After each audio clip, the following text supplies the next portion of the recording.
Oke guys, semoga kalian semua selalu sehat walafiat. Siapkan kopi sambil dengerin. Kali ini akan membahas film Big Hero 6.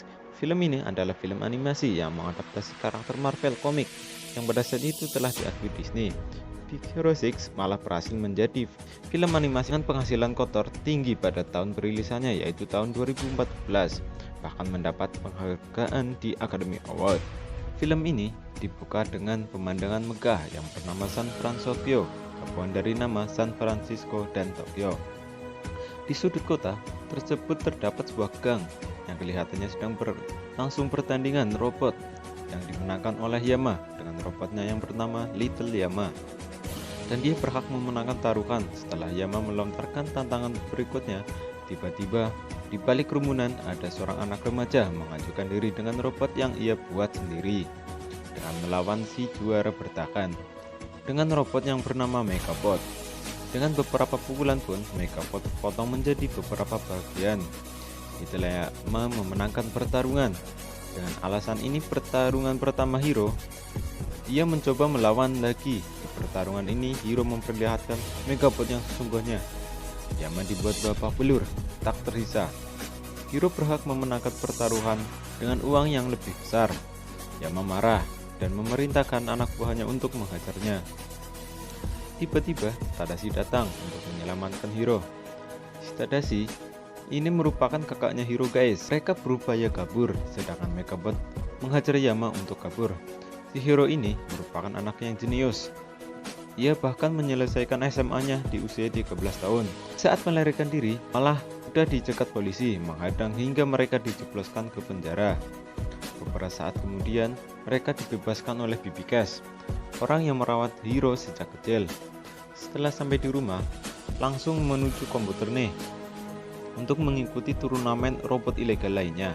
Dan di sini Tadashi berusaha mencegahnya, tapi Hero tidak mempedulikan. Tadashi bersedia mengantarkan ke lokasi taruhan robot tersebut. Alas Hero dibawa ke kampusnya dengan alasan akan mengambil sesuatu. Dan Tadashi mengajaknya ke lab dan memperkenalkan kepada teman-temannya di klub kutu buku. Yang pertama yaitu Gogo Tamako yang tertarik dengan kecepatan.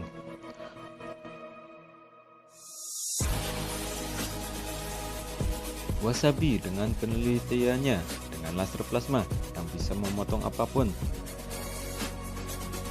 Henny Lemon, gadis yang gemar mencampur bahan kimia.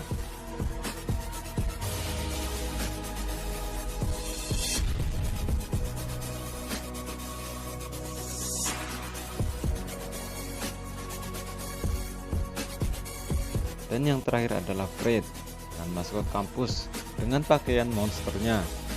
Suatu hari dia berkeinginan menjadi superhero.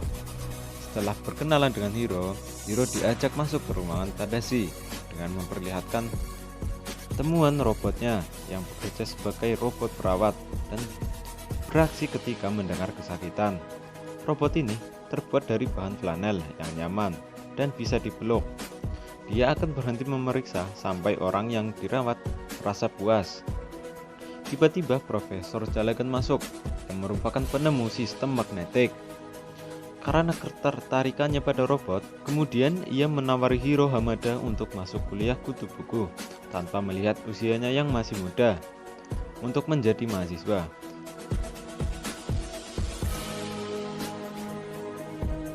Keesokan harinya, Tadashi menjelaskan pada Hiro Hamada pada setiap tahun Fransoke Institute ini mengadakan pameran mahasiswa. Karya yang membuat Jalagan terkesan akan terpilih menjadi mahasiswa.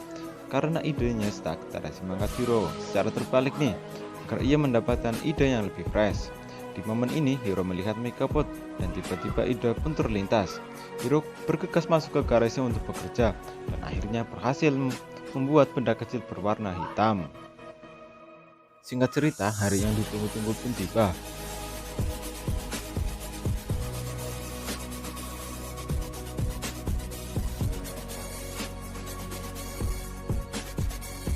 Kemudian Hiro mempresentasikan alat yang di kepalanya dan mengeluarkan benda kecil. Hiro menjelaskan bahwa mikrobot ini tidak akan berguna jika hanya satu. Namun kalau digabungkan dengan mikrobot lainnya akan menjadi sesuatu yang sangat berguna. Lewat karyanya, semua orang menyaksikan terkagum-kagum, termasuk Mr. Cray, yang merupakan presiden teknologi.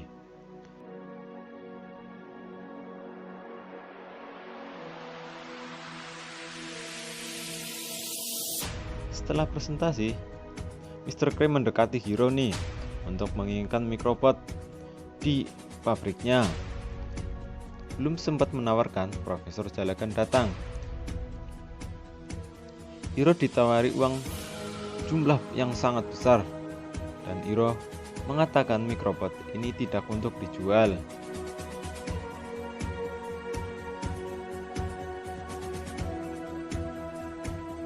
Setelah kepergian Mr. Cray, Mr. Jalagan memberi amplop yang berisi formulir pendaftaran masuk kuliah. Ketika sedang merayakan keberhasilannya, diterimanya Hiro.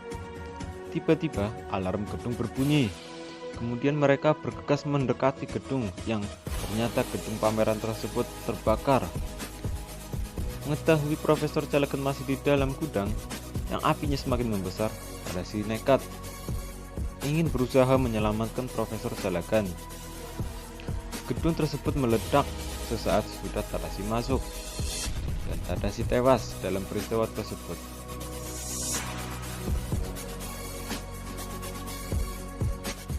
Kejadian itu, Hiro menjadi pendiam dan mengasingkan dirinya dalam kamar.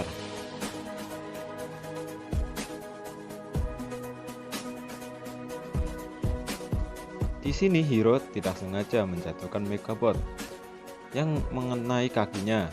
Rupanya hal tersebut mengaktifkan Baymax, robot buatan kakaknya, yang meminta Hiro untuk melakukan perawatan.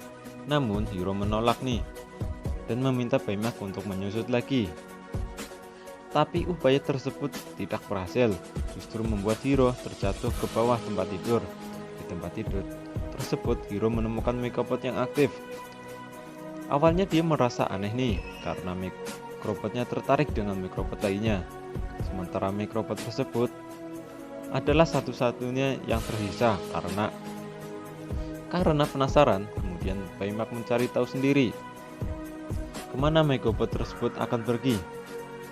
Pada akhirnya, Hiro segera menyusul dan membawa mereka ke suatu gudang.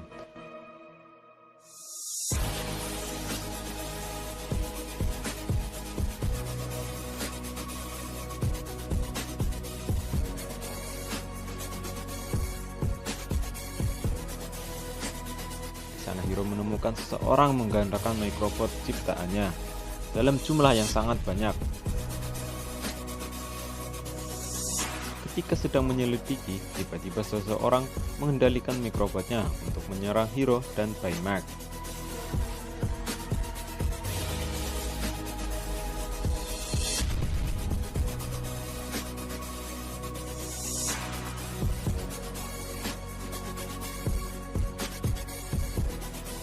Dengan susah payah, akhirnya mereka berhasil meloloskan diri dan pergi ke kantor polisi untuk melaporkan kejadian yang menimpanya. Namun polisi tidak yakin nih atas laporan yang menimpanya dan menyuruh Hiro untuk menelpon orang tuanya agar menjemput mereka.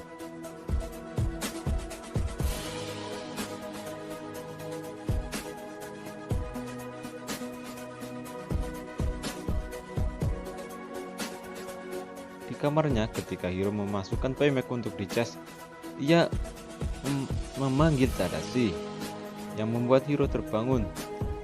Melihat mikrobotnya, Hiro berasumsi nih, yang membuat Tadashi meninggal bukanlah kecelakaan murni. Ia pun memutuskan untuk menangkap pria bertopeng tersebut. Kemudian Hiro membuat kostum berbahan serat karbon untuk Baymax dan memasangkan chip bertarung yang sudah ia download. Di saat Baymax beraksi, tiba-tiba dikejutkan dengan kehadiran teman-temannya yang telah mengikuti dari tadi. Si topeng Kabuki tiba-tiba muncul memegang sebuah box besar, membuat Hiro dan teman-temannya kaget, bukan main. Mereka kemudian berusaha kabur dan terus dikejar si topeng Kabuki. Setelah terjebak dari kepungan mikrobotnya, akhirnya mereka berhasil kabur.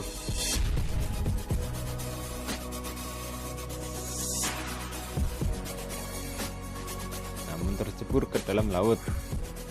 Kemudian Baymax menariknya ke atas. Dalam basah kuyup dan kedinginan, kemudian mereka menuju di rumah Fred.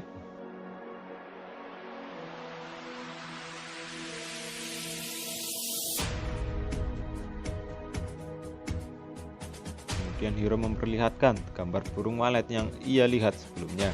Adakah yang mengetahui lambang tersebut? Fred kemudian berteori ini bahwa Tuan Gray adalah si topeng Kabuki, karena dialah yang selama ini menginginkan Microbot-nya. Tapi si Hiro masih tidak yakin. Di saat bingung, kemudian Baymax berujar nih bahwa orang tersebut memiliki golongan darah AB. Hiro kemudian memiliki ide untuk memperbaharui teman-temannya menjadi superhero dengan senjata mereka masing-masing.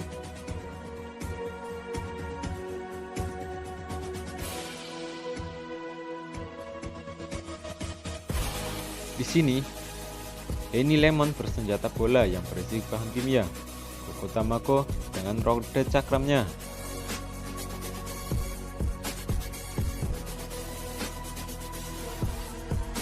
dan Fred dengan kostum monster yang elastis. Kemudian Wasabi dengan pisau plasma. Di sini Hiro juga memperkenalkan Baymax. Untuk membuat takjub, Baymax mengeluarkan sayapnya dengan Hiro menaiki Baymax dan memerintahkannya untuk terbang.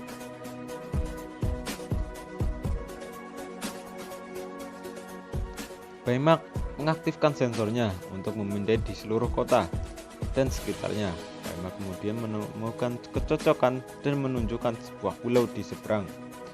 Hiro dan teman-temannya memutuskan berangkat menuju pulau tersebut dan mendarat di sebuah gedung yang disegel pemerintah. Mereka akhirnya masuk dalam sebuah lab yang tampaknya sudah tidak terpakai lagi. Dan di dalam sebuah kontrol, Hiro membuka sebuah monitor yang monitor tersebut berisikan beberapa video yang memperlihatkan Mr. K memperkenalkan proyeknya yang bernama Silent Sparrow kepada seorang jenderal. Video ini adalah video proyek percobaan teleportasi gagal yang menyebabkan pilot wanita yang bernama Abigail tewas. Sebab dari kecerobohan Mr. K yang gagal tetap bersikeras melakukan percobaan. Akibatnya kecelakaan tersebut. Pulau dan laboratorium pun ditutup. Pemerintah tak lama kemudian si topeng Kabuki muncul dan menyerang mereka. Hiro meminta teman-temannya untuk mengambil pemancar pengendali Microbot di balik topeng Kabuki. Upaya mereka akhirnya berhasil membuat topengnya terjatuh, dan rupanya orang di balik topeng tersebut adalah Profesor Jalagan. Profesor ini ternyata selamat dari kejadian kebakaran gedung setelah Microbot Hiro miliknya dicuri. Mengetahui Tadashi mati dengan sia-sia, Hiro marah, memerintahkan Baymax untuk membunuh Profesor Jalagan, kemudian mengambil chip Tadashi, kemudian memerintahkan Baymax untuk membunuh Profesor Jalagan. Di sini, teman-teman Hiro mencegah Baymax dan memasukkan chip Tadashi kembali, dan Baymax kembali normal. Di sini Profesor Jalagan berhasil kabur. Hiro marah dan kecewa pada teman-temannya yang menghalangi Baymax menangkap Profesor Jalagan. Kemudian mereka pulang nih untuk memperbaiki sensor pemindai yang telah rusak. Akhirnya Baymax berusaha menenangkan Hiro dengan teks Tadashi yang berkali-kali gagal dan terus berusaha hingga akhirnya berhasil. Lihat usaha Tadashi dalam menciptakan Baymax membuat Hiro menyadari bahwa membunuh Profesor Jalagan adalah bukan hal yang diminta Tadashi. Di sini teman-teman Hiro pun datang dan berjanji membantu menangkap Profesor Jalagan dengan cara yang benar. Kemudian menunjukkan kembali video yang belum selesai mereka tonton. Dalam video tersebut, akhirnya mereka mengetahui bahwa pilot tersebut adalah anak Jalagan. Mereka berkesimpulan bahwa Profesor Jalagan itu berniat balas dendam pada Mr. Gray. Di suatu pagi, saat Mr. Gray berpidato atas pembukaan pabriknya, tiba-tiba dikejutkan banyaknya Microbot kecil dan bermunculan di atas gedung yang membuat para tamu ketakutan.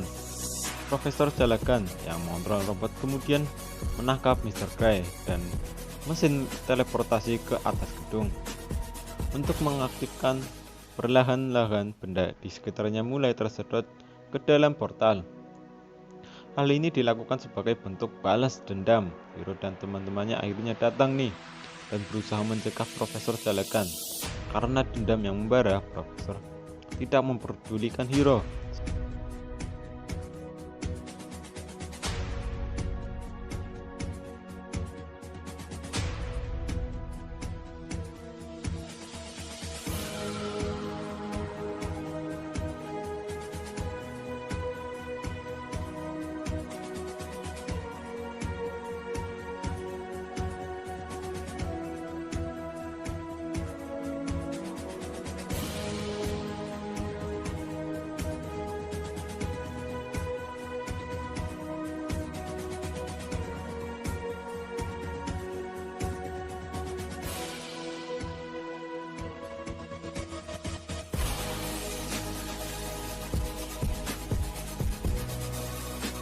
Setelah melalui pertarungan yang melelahkan, Hiro menemukan cara untuk mengalahkan Profesor Jalagan, yaitu dengan membiarkan seluruh micropod tersedot ke dalam portal.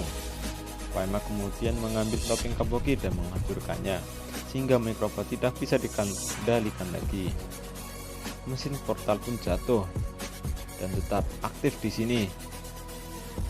Paima tiba-tiba mendeteksi adanya kehidupan, kemudian Hiro dan Baymax memutuskan masuk untuk menyelamatkannya.